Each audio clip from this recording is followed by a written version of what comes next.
छत्रपती शिवाजी महाराजांची जयंती पुण्यात अगदी भव्यदिव्य स्वरूपात साजरी होत आहे।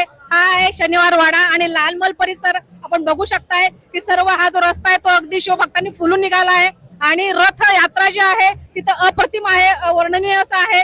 तसं या सुंदर रथाबद्दल आजच्या शिवजयंती निमित्त आपण काय सांगा? राजे लखुजीराव जाधवराव ट्रस्ट तर्फे सर्वप्रथम मी आपले सगळ्यांचे स्वागत करतो।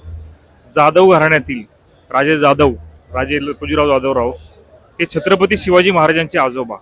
राजे लखुजीराव जाधवरावांच्या बलिदानातून आज स्वराज्याची पहाट झाली।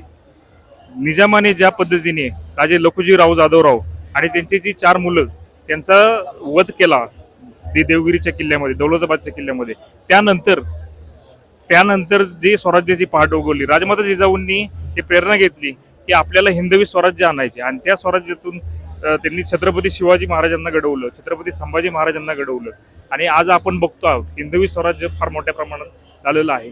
आणि राजे लखुजीराव जाधवराव ट्रस्ट ही सर्व जे जाधव घराण्यातील एक साधारण 128 वीर स्वराज्यकामी धारातीर्थी पडले आहेत। ते छत्रपतींच्या काळापासून ते पानिपतापर्यंत टोटल 128 वीरांची ही मानवंदना देण्यासाठी हा आम्ही स्वराज्य रथ साकारत आहे। आणि ह्या स्वराज्य रथामध्ये आम्ही सर्व जाधव कुटुंबीय गेले 11 वर्षापासून या स्वराज्य रथामध्ये काम करत आहोत। छत्रपती शिवाजी महाराजांना मानवंदना देणे हाच आमचा एकमेव हे असून आम्ही गेले 2 वर्षापूर्वी ही छत्रपती शिवाजी महाराजांची सिंहासनावरती आरूढ झालेली मूर्ती ही शिल्पकार राममाळी सर यांच्याकडनं बनवून घेतलेली आहे। आणि मी पुन्हा एकदा छत्रपती शिवाजी महाराजांना मानवंदना देतो या निमित्ताने आणि राजे लखुजीराव जाधवराव ट्रस्ट तर्फे आपले आभार मानतो की आपण आज आम्हाला मुलाखत देण्याची संधी दिली। मी आलेलो आहे क्षेत्र माहुली साताऱ्यावरून।